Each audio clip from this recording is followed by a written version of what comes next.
7 up bowl today. It messed up my technology apparently.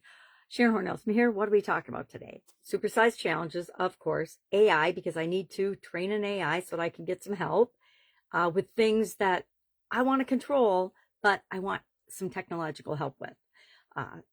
I want to still be human and just be me, because I think that's critical, and more critical as AI comes online, just my opinion. But I also know that it's a tool, just like the internet, just like technology, just like anything that comes down, that we need to use to enhance our humanity and to be a better version of ourselves. And so that's why it goes on my list every day, or on my share every day. We're talking about guides today. Guides specifically with respect to spiritual health and well-being in our spiritual area and aspects of our life and our businesses or our careers, whatever is appropriate for you. And how do we go about finding a guide to help us with that? I'm a believer in getting coaches and mentors, learning from people that have gone before, modeling people that have done what you want to do, and learning from them to shortcut the process in accomplishing anything. Why? It's really hard if you make all the mistakes yourself. I'm one of those people that makes a lot of mistakes myself and then has to learn from them.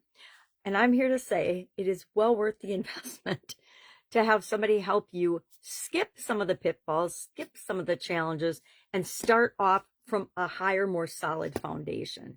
I've literally spent over $1 million on coaches and trainers and programs and guides and advisors throughout my career, and for different specific things throughout my career. I always ask myself, okay, what is my problem and my biggest roadblock right now?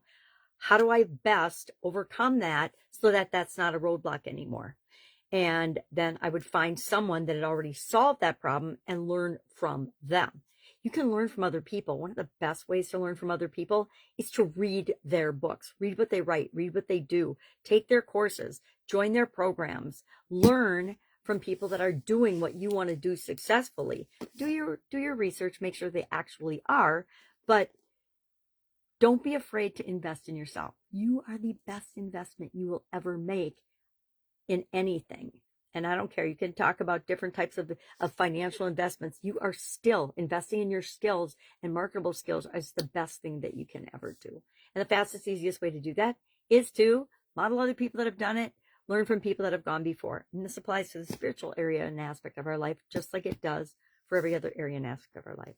Now, I didn't share in the business, Supersize Your Business challenge today.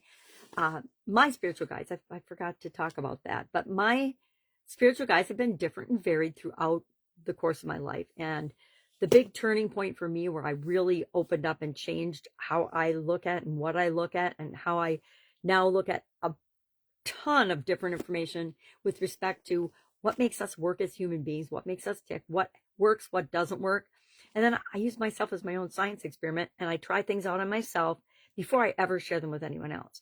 I'm a fan of hypnosis. I'm a fan of mindset work. I'm a fan of EFT and breathing exercises and meditation and things like that, because I have gained personal benefit from those practices.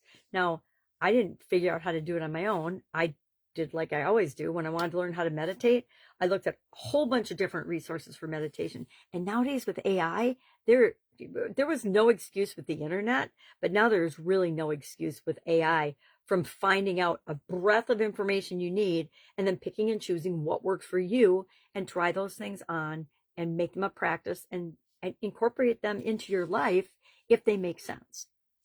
Journaling, there's so many different spiritual practices that we can follow now, but you have to find what works for you and then build it into your life. Things like a gratitude journal work for me, but I had to find a way to build it into my life that made sense. I'll practice a little gratitude in the morning. I practice and write in my gratitude journal when I go to bed. Do I do it every day? No, but I do it enough to keep my spirit happy and flowing. So that's what we're talking about. It is going to be an exciting and busy week for me.